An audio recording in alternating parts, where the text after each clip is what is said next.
ఆరికాటి సుధాకర్ గారు. నేను ఆటో తోలుకొని జీవనం సాగించుకుంటున్నాను. నాకు ఇలాంటి సమస్య ఇట్లా వచ్చింది. ఒక దగ్గర చూపిస్తే ఏదో గట్టి ఉన్నట్టుందయ్యా, మంచి హాస్పిటల్కి వెళ్ళి చూపించుకోవాలి. ఇమ్మీడియట్లీ వచ్చేసాను. వచ్చి నేరుగా మన రంగమేశ్వర సార్ కాడికి వచ్చాను. సరే ఇలా ఉంది అన్నాను. నీకు అది గడ్డి అయితే ఉంది, నేనే ఎక్స్రే తీసాను, మీకు పైకి పంపిస్తే దాని టెస్ట్ ఒక వారం టైం పడుతుంది, కొద్దిగా జాగ్రత్తగా ఉండాలి నువ్వు అని చెప్పాడు. నేను ఎట్టో సార్కి అది ఇచ్చేసి వెళ్ళిపోయాను. తర్వాత వచ్చాను. అదేమైందంటే నాకు ఎక్కువ పెరుగుతూ ఉంది, ఆ నాళాలకు అడ్డం పడిపోతుంది, ట్యాక్సీ అందటం కష్టమైంది, పీల్చుకుంటున్నా సెటాక్సీ వదలలేకుండా వచ్చేసాను.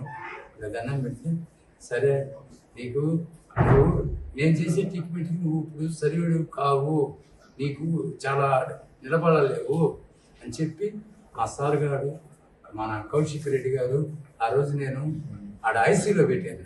మా సార్ వాళ్ళు అందరూ కలిసి ఐసీలో వేసి ఆక్సిజన్ పెట్టి దాంట్లో వదిలేదు.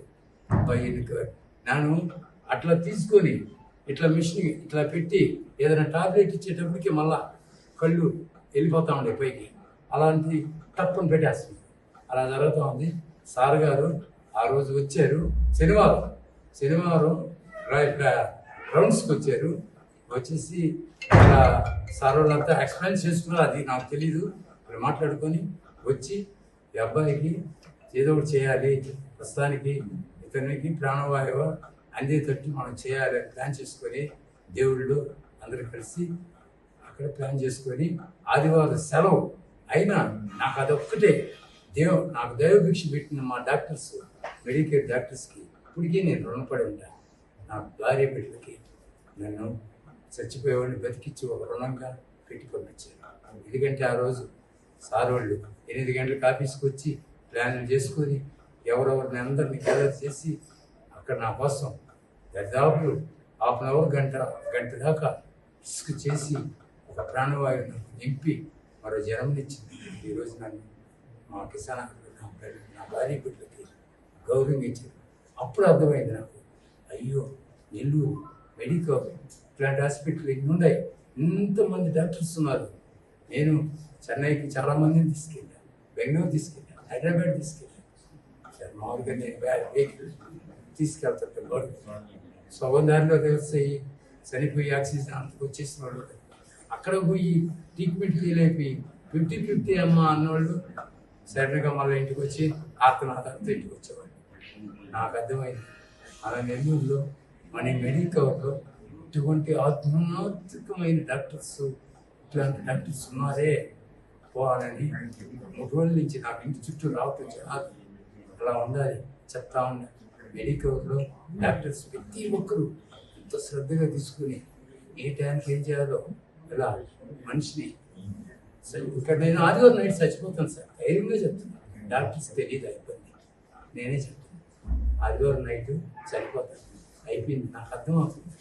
చెప్పుకుందని మా ఫ్యామిలీకి కౌశిక్ రెడ్డి గారు ధైర్యంగా ఉండండి, మై ఛాన్స్, మీరు 1 అడుగు ముందుకేయండి, నేను 2 అడుగులు మీకు ముందుకేస్తా, మీ బిడ్డకి మీ వాడికి ఏమీ భయం లేదు, నా బై ఛాన్స్ ఇట్లా నేను కాపాడగల నమ్మకంతో ముందు వస్తున్నాను. కానీ మీరు ఏ దిగులు పెట్టుకోవద్దు, హ్యాపీగా ఉండండి. నా భార్య కన్నీళ్ళు పెట్టుకుంటే ఆమెను ఓదార్చి, మా బిడ్డలు కన్నీళ్ళు పెట్టుకుంటే వాళ్ళు ఓదార్చి తీసుకొని ఆదివారం రోజు ఆపరేషన్ సక్సెస్ అని సార్ వాళ్ళు అందరూ కంబైండ్ అయ్యి ఎట్టు నన్ను ఒక ఆత్మ, అసలు నేను ఆ రూమ్లో పోయేటప్పుడు తెలిసి అంతే మత్తిచ్చి వాళ్ళే చేశారు. అసలు ఏమి నువ్వు తట్టుకోలేను, నాకు స్టామినా కూడా లేదు, అయినా ఆ మత్తు ఇచ్చిన దాకా కూడా పనిచేసాడంటే నిజమైన దేవుడు మన కౌశిక్ రెడ్డి గారు ఎన్ని అనుభవాలతో ఎన్ని చేశాడో నా కేసు తీర్చేటట్టు నా జన్మలో ఇదే మొదటిసారి చేస్తున్నారు. కానీ రిసిక్కేసింది వైలాగా వచ్చింది, ఒకదానికి చేసి గడ్డం అడ్డం పడిపోతుంది.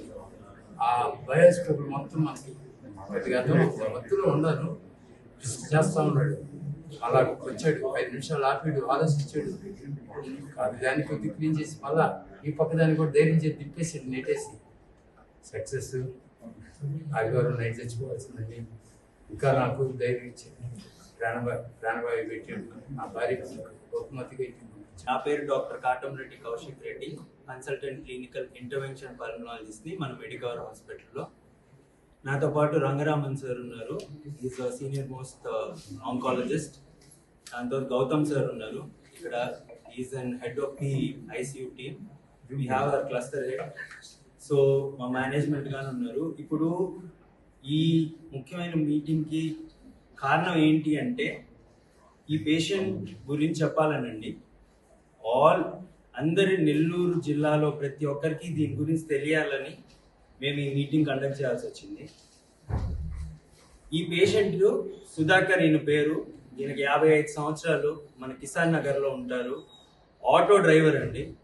అయితే ఈయన మా దగ్గరికి రావడం జరిగింది, అంటే మన ఆంకాలజిస్ట్ కాడికి రావడం జరిగింది. ఈయన బయట ఒక హాస్పిటల్కి వెళ్ళినప్పుడు ఎక్స్రే తీసినప్పుడు మీకు ఆ ఎక్స్రేలో చిన్న గడ్డ ఉంది, అందుకనేసి మీరు ఒకసారి క్యాన్సర్ హాస్పిటల్కి వెళ్ళండి అని గైడ్ చేశారండి. ఆ గైడ్ చేయడం వల్ల మా హాస్పిటల్కి రావడం జరిగింది. వచ్చినప్పుడు ఆయనకి చాలా ఆయాసపడి దగ్గు, గల్ల, జ్వరం అనే ప్రాబ్లమ్స్ ఉన్నప్పుడు సార్ ఒకసారి చూసి ఇది ఓకే, ఇది అసలు క్యాన్సర్ గడ్డనా కాదా లేకపోతే నిమోనియానా ఏంటి అని తెలుసుకోవడానికి ముక్క పరీక్ష చేయడం జరిగిందండి. ఈ ముక్క పరీక్ష చేయడం వల్ల ఏమవుతుంది అంటే మనకి క్యాన్సరా కాదా అని నిర్ధారణ చేయాలి. అది ఈరోజు ఎక్కడైనా ప్రోటోకాల్ అది. అయితే సార్ ముక్క పరీక్ష చేసి అది క్యాన్సర్ గడ్డే అని చెప్పారండి. అది ఛాతి భాగంలో ఉండింది. ఆ గడ్డ క్యాన్సర్ అని ప్రూవ్ అయింది. ఆ ప్రూవ్ అవడం వల్ల ఏమైందంటే ఆ గడ్డ మరి పాకిపోయింది. పాకిపోవడం అంటే పక్కనున్న రక్త కణాలకి ప్లస్ ఊపిరితిత్తులకు పోయే మెయిన్ పైపుకి ఇన్వాల్వ్ అయ్యింది. ఆ ఇన్వాల్వ్మెంట్ వల్ల ఏమైంది అంటే ఆ గడ్డ ఊపిరితిత్తులకి శ్వాస ఆడనీయకుండా జరగడం జరిగింది. సో దానివల్ల ఇమీడియట్ గా ఈయనని ఐసీయూకి షిఫ్ట్ చేయాల్సి వచ్చింది. ఐసీయూకి షిఫ్ట్ చేసిన తర్వాత వెంటిలేటర్ అందరికి తెలిసి ఉంటుంది. వెంటిలేటర్ మీద మనం ఎన్ఐవి మాస్క్ పెట్టి ఆయనకి ఆక్సిజన్ ఇవ్వడం జరిగింది. ఎందుకు అంటే ఆయన శ్వాస తనంతగా తను తీసుకోలేకపోతున్నాడు, ఎందుకంటే ఆ గడ్డ అడ్డుపడుతుంది ఆ శ్వాస కొలాయికి.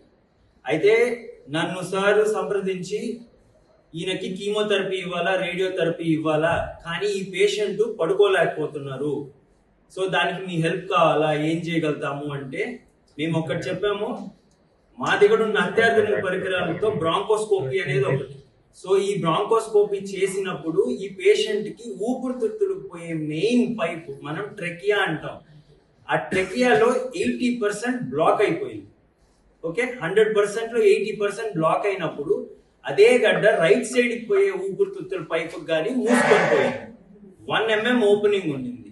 ఆ 1 mm ఓపెనింగ్ కి ఈయన అందుకని ఆయాస పడతా ఉన్నారు. ఆ వెంటిలేటర్ బయటికి రాకుండా, బయటికి మేము తీస్తే ఆక్సిజన్ 70కి 60కి 50కి పడిపోతా ఉండింది.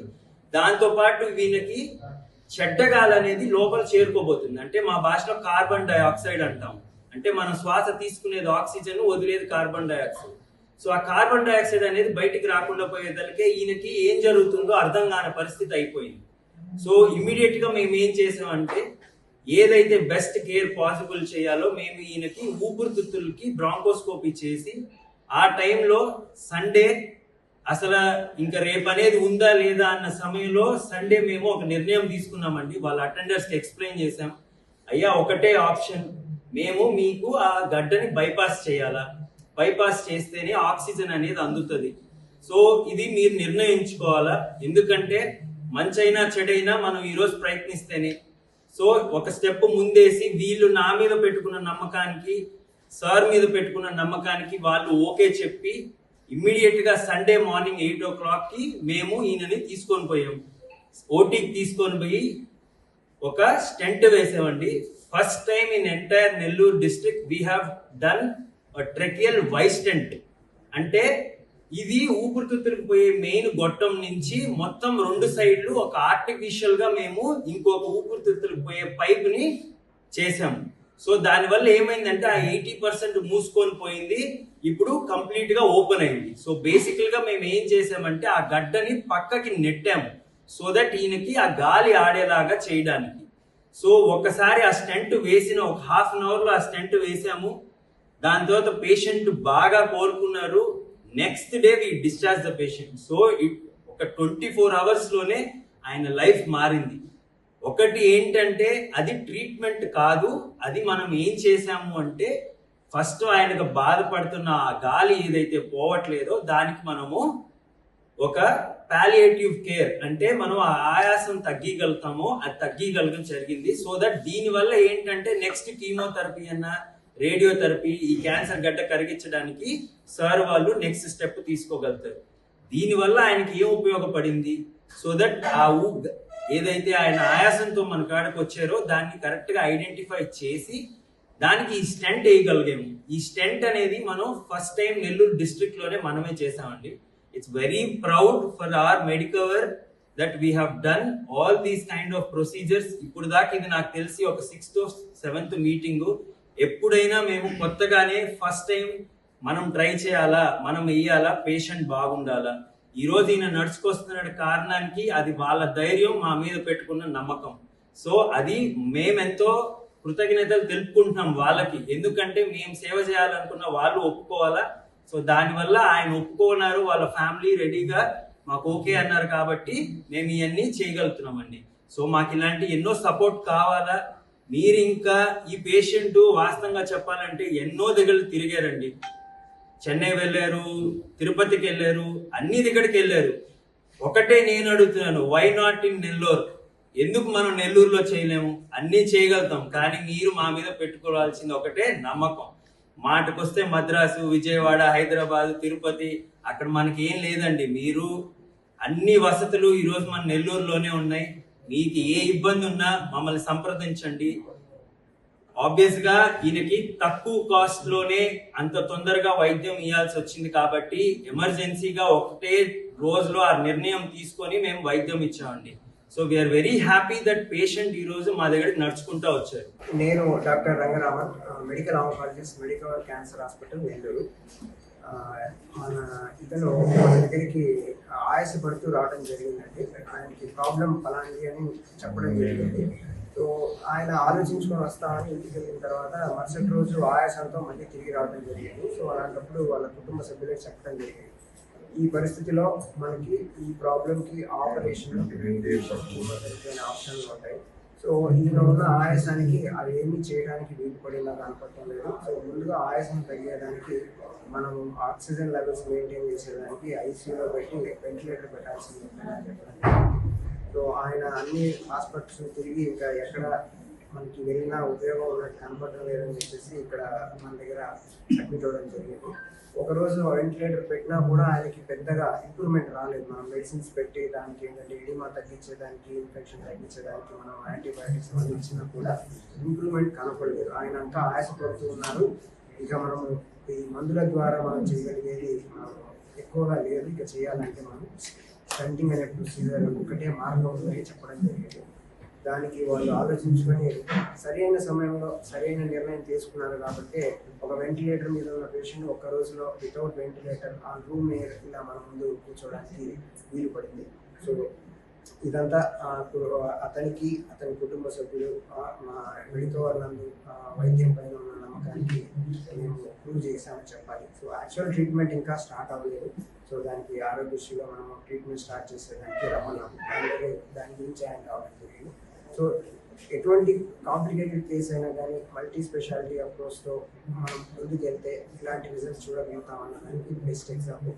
సో ప్రతి చిన్న ప్రాబ్లంకి మనము మహానగరాలకు పరిగెత్తకుండా సో మనకి దగ్గరలో ఉన్న మెడికల్ నందు అన్ని స్పెషాలిటీస్ అందుబాటులో ఉన్నాయి కాబట్టి సో ప్రాబ్లం ఏదైనా కూడా ఎవరు అధైర్యపడకుండా ఒకసారి వచ్చి డాక్టర్ని కలిసి సంప్రదించవలసిందిగా కోరుతున్నాం. Local to global news at your finger tips. మీ చేతిలో ఒక ఆయుధం. Download R TV app. Media legend Ravi Prakash is back.